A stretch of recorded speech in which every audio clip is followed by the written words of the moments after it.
আসসালামু আলাইকুম। বহুল প্রতীক্ষার পরে আমি আজকের ভিডিওতে আপনাদেরকে দেখাবো আপনারা কিভাবে পিসি বা ল্যাপটপ এর সাহায্যে ঘরে বসেই যে কোনো নাথিং ফোন অথবা সিএমএ ফোন এর বুটলোডার নিজেই আনলক করে ফেলতে পারেন। ভিডিওটি না টেনে সম্পূর্ণ দেখুন, কেননা আপনি ভিডিওটি যদি সম্পূর্ণ দেখতে পারেন তাহলে এইখানে একদম বিস্তারিত আলোচনা করা হয়েছে যে কিভাবে আপনারা একদম শুরু থেকে লাস্ট পর্যন্ত আপনার যে কোনো নাথিং ফোন অথবা সিএমএ ফোন এর বুটলোডার নিজেই আনলক করে ফেলতে পারবেন। ভিডিওটি যদি সম্পূর্ণ দেখেন এবং আমার স্টেপগুলো ফলো করেন তাহলে 100% শিওর থাকেন যে আপনি শিখে গেছেন যে কিভাবে যে কোনো নাথিং অথবা সিএমএ ফোন এর বুটলোডার আনলক করতে হয়। পুরো ভিডিও জুড়ে আমি থাকবো জিসান আপনাদের সামনে এবং আপনারা দেখছেন জিসান থেরাপি। তো দেরি না করে চলুন শুরু করা যাক।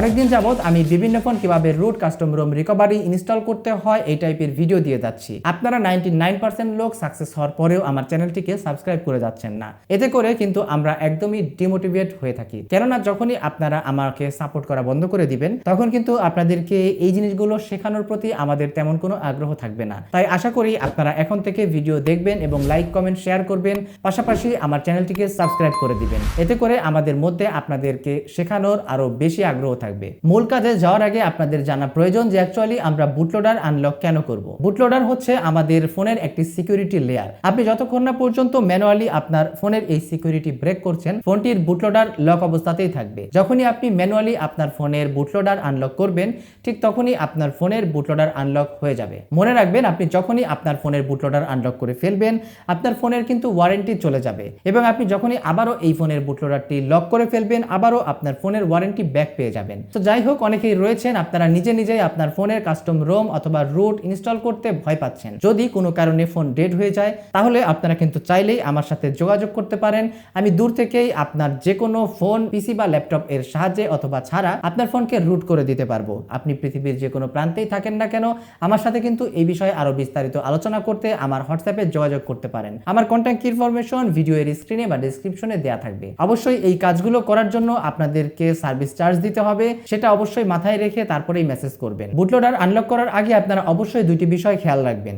এক, ফোনে অবশ্যই আপনারা 50% এর উপরে চার্জ রাখবেন এবং দুই, ফোনে যত প্রকার গুরুত্বপূর্ণ ফটোস ফাইল ভিডিওস রয়েছে এইগুলোকে অবশ্যই ব্যাকআপ করে রাখবেন, কেননা বুটলোডার আনলক করার সাথে সাথে আপনার ফোনে যত প্রকার ফটোস ভিডিওস মেসেজ সবকিছু কিন্তু ডিলিট হয়ে যাবে। সো অবশ্যই এই গুরুত্বপূর্ণ ইনফরমেশন গুলো যদি আপনার প্রয়োজন হয় তাহলে অবশ্যই আগে ব্যাকআপ করে তারপর নেক্সট প্রসেস শুরু করবেন। তো যাই হোক, আর দেরি না করে চলুন এবার আমরা আমাদের মেইন প্রসেস শুরু করি। দেখতেই পাচ্ছেন আমার হাতে এখন রয়েছে নাথিং ফোন 1। এই ডিভাইসটি আমি আজকে পিসি বা ল্যাপটপ দিয়ে আপনাদেরকে বুটলোডার আনলক করে দেখাবো। তো যাই হোক, আমি প্রথমেই ফোনের সেটিংসে চলে যাচ্ছি এবং এখান থেকে একদম নিচে দেখতে পাবেন অ্যাবাউট ফোন। এখানে যাওয়ার পরে আপনারা এখানে নাথিং এর বিভিন্ন ইনফরমেশন কিন্তু দেখতে পাচ্ছেন। সো আমি হচ্ছে এই সবকিছু আপনাদেরকে এখানে দেখিয়ে দিচ্ছি পারফেক্টলি এবং এরপরে আপনারা এখান থেকে চলে যাবেন নাথিং ওএস এই অপশনে। এরপরে আপনারা এখানে দেখতে পাবেন বিল্ড নাম্বার। এই বিল্ড নাম্বার এর উপরে 5-7 বার ক্লিক করার সাথে সাথে দেখতে পাবেন এখানে চলে আসবে now you R A developer. যখনই এই অপশনটি চলে আসবে এখান থেকে ব্যাক বাটনে ক্লিক করবেন।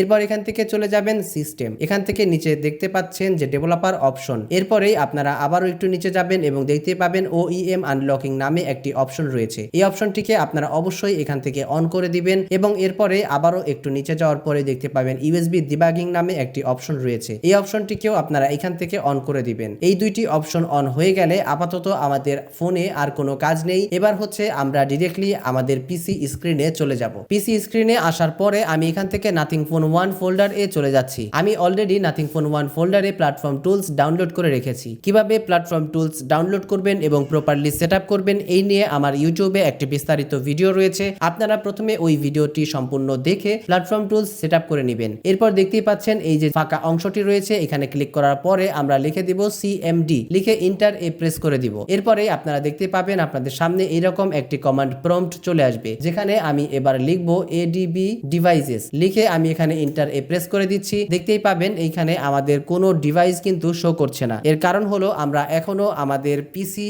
এর সাথে আমাদের ফোনটি কানেক্ট করিনি। সো আমি হচ্ছে একটি ইউএসবি কেবল নিয়ে পিসি এর এক প্রান্তে ইউএসবি কেবল এবং অপর প্রান্ত আমাদের নাথিং ডিভাইসে কানেক্ট করে দিচ্ছি। কানেক্ট করার সাথে সাথে আপনারা দেখতেই পাচ্ছেন আমাদের ডিভাইসে এরকম একটি অপশন চলে এসেছে। এখান থেকে আমি অলওয়েজ অ্যালাউতে টিক ক্লিক দিব এবং অ্যালাউ সিলেক্ট করে দিব এবং এরপরে আমি আবারও আমার কম্পিউটার স্ক্রিনে গিয়ে এডিপি ডিভাইসেস লিখে যদি এন্টার এ প্রেস করি, দেখতেই পাচ্ছেন এইবার এখানে আমাদের একটি সিরিয়াল নাম্বার কিন্তু শো করেছে, অর্থাৎ আমরা ডিভাইসটি পারফেক্টলি কানেক্ট করতে সক্ষম হয়েছি। এবার আমি এখানে লিখবো এডিবি রিবুট বুটলোডার লিখে আমি এখান থেকে এন্টার এ প্রেস করে দিচ্ছি। দেখতেই পাচ্ছেন যে আমার ডিভাইসটি কিন্তু এবার অফ হয়ে গিয়েছে এবং কিছুক্ষণের মধ্যেই আমার ডিভাইসটি এবার আবারও অন হয়ে যাবে এবং fast boot mode A on হবে। দেখতেই পাচ্ছেন আমার ডিভাইসটি কিন্তু অন হয়েছে এবং fast boot mode A on হয়ে গিয়েছে। এবার আমরা আবারও আমাদের কম্পিউটার স্ক্রিনে গিয়ে লিখবো ফাস্ট বুট ডিভাইসেস লিখে আমি এখান থেকে এন্টার এ প্রেস করে দিচ্ছি। দেখতেই পাচ্ছেন আমার ফাস্ট বুট ডিভাইসেও কিন্তু সিরিয়াল নাম্বারটি শো করেছে। যখনই এখানেও সিরিয়াল নাম্বার শো করছে অর্থাৎ আমরা আমাদের নেক্সট স্টেপে যাওয়ার জন্য একদম রেডি। এবার আমি এখান থেকে লিখবো ফাস্ট বুট ফ্ল্যাশিং আনলক লিখে এন্টার এ প্রেস করার সাথে সাথেই দেখতে পাবেন আপনার ফোনে এরকম একটি লেখা চলে আসবে। যখনই এরকম লেখা চলে আসবে আপনারা চাইলে পুরো লেখাটি এখান থেকে পড়ে নিতে পারেন অথবা ডিরেক্টলি ভলিউম ডাউন প্রেস করে আপনারা ডু নট আনলক বুটলোডার এর উপর থেকে এই নীল দাগটি আনলক বুটলোডার এর উপরে নিয়ে নিতে পারেন। দেখতে পাচ্ছেন ভলিউম ডাউন প্রেস করে আমি আনলক দ্য বুটলোডার এর উপরে এই লেখাটি অর্থাৎ যে ব্লু আইকনটি রয়েছে সেটি নিয়ে গেলাম এবং এরপরে আমি এখান থেকে পাওয়ার বাটন একবার প্রেস করে দিব। পাওয়ার বাটন প্রেস করার সাথে সাথে আমার ডিভাইসটি এবার অফ হয়ে যাবে এবং অন হতে থাকবে। দেখতে পাচ্ছেন এরকম কিছু লেখা আসবে, ভয় পাওয়ার দরকার নেই। বুটলোডার আনলক একবার করা হয়ে গেলে এই ধরনের লেখা আসবে, এগুলো ভয় পাওয়ার দরকার নেই। তো যাই হোক, এবার চাইলে আপনি আপনার ইউএসবি কেবলটি খুলে ফেলতে পারেন। আপাতত আমাদের কম্পিউটারে আর কোনো কাজ নেই। ফোন অন হতে এবার 5 থেকে 7 মিনিট সময় লাগতে পারে, অবশ্যই ধৈর্য ধরবেন। দেখতেই পাচ্ছেন হ্যালো স্ক্রিন চলে এসেছে। এবার আমরা এই হ্যালো স্ক্রিনটি সম্পূর্ণভাবে সেটআপ করে নিব। আমি এখান থেকে নেক্সটে ক্লিক করে দিচ্ছি, তারপর স্কিপ করতে করতে আপনি চাইলে এবার আপনার ডিভাইসটি একদম পারফেক্টলি অন করে নিতে পারেন। ফ্যাক্টরি রিসেট হয়ে যাওয়ার পরে ডিভাইস কিভাবে সেটআপ করতে হয় এই নিয়ে অলরেডি আপনারা অবশ্যই জানেন, সো এই বিষয়ে আমি আর বিস্তারিত আলোচনা করছি না। দেখতেই পাচ্ছেন আমার ডিভাইসটি কিন্তু পারফেক্টলি অন হয়ে গিয়েছে। এবার আমি এখান থেকে ডিরেক্টলি চলে যাব সেটিংসে। ঠিক আবারও আগের মতোই আমি অ্যাবাউট ফোনে গিয়ে নাথিং ওএস এরপর বিল্ড নাম্বারে 5-7 বার ক্লিক করব এবং ডেভেলপার অপশন অন করে নিব। এরপর আমি সিস্টেমে যাচ্ছি, ডেভেলপার অপশনে যাচ্ছি এবং একটু নিচে গেলে আপনারা এখানে দেখতে পাবেন ওইএম আনলকিং। এবার আমরা চাইলেও এই ওইএম আনলকিং অপশনটিকে অন বা অফ করতে পারছি না। আমি যদি আপনাদেরকে আরেকটু ক্লিয়ার করে এখানে দেখাই, আপনারা দেখতেই পাবেন যে ওইএম আনলকিং এর নিচেই ছোট্ট করে লেখা রয়েছে বুটলোডার অলরেডি আনলকড, অর্থাৎ আমরা কিন্তু বুটলোডার সাকসেসফুলি আনলক করতে সক্ষম হয়েছি পিসি বা ল্যাপটপ দিয়ে নাথিং ডিভাইসে এবং আপনাদের সামনেই। দেখতেই পেলেন আমি এইমাত্র আপনাদের সামনেই আমার নাথিং ফোন 1 ডিভাইসের বুটলোডারটি আনলক করে ফেললাম। ঠিক একইভাবে আমার স্টেপ বাই স্টেপ যদি ভিডিওটি ফলো করে থাকেন, আমি 100% শিওর যে আপনিও আপনার ফোনের বুটলোডার নিজেই আনলক করে ফেলতে পারবেন। আশা করি পুরো ভিডিওটি আপনার ভালো লেগেছে। যদি ভালো লেগে থাকে অবশ্যই কমেন্ট সেকশনে জানিয়ে দিবেন এবং আপনি সাকসেস হয়ে থাকলেও জানাবেন। আর যদি আমাকে দিয়ে আপনারা আপনাদের phone custom ROM recovery install করাতে চান, সেক্ষেত্রেও আমার সাথে যোগাযোগ করতে পারেন। আমি কিন্তু আপনার যে কোনো ইউজড ডিভাইস কিনে এখান থেকে রুট করে আপনার লোকেশনে হোম ডেলিভারিতে ফোন কুরিয়ার করে পাঠিয়ে দিতে পারবো। সেক্ষেত্রে আপনারা আমাকে ফোনের দাম এবং রুট এর যে খরচ রয়েছে সেগুলো যদি দিয়ে দেন, তাহলেই কিন্তু আপনি ঘরে বসেই আপনার কাঙ্ক্ষিত ফোনটি রিসিভ করতে পারবেন। তো যাই হোক, সারা বাংলাদেশে এইভাবেই কুরিয়ার সার্ভিসের মাধ্যমে হোম ডেলিভারি দেওয়া সম্ভব। এই বিষয়ে আরো বিস্তারিত আলোচনা করতে আপনারা আমার সাথে আমার হোয়াটসঅ্যাপ নাম্বারে যোগাযোগ করতে পারেন। আমার কন্ট্যাক্ট ইনফরমেশন বা হোয়াটসঅ্যাপ নাম্বার ভিডিও এর স্ক্রিনে দেওয়া থাকবে অথবা ডেসক্রিপশনেও আপনারা আমার নাম্বার পেয়ে যাবেন। সেখান থেকে আমার নাম্বার কালেক্ট করে অবশ্যই আপনারা হোয়াটসঅ্যাপে যোগাযোগ করতে পারেন। তো যাই হোক, এতক্ষণ আমি ছিলাম জিসান আপনাদের সামনে এবং আপনারা দেখছিলেন জিসান থেরাপি। আল্লাহ হাফেজ।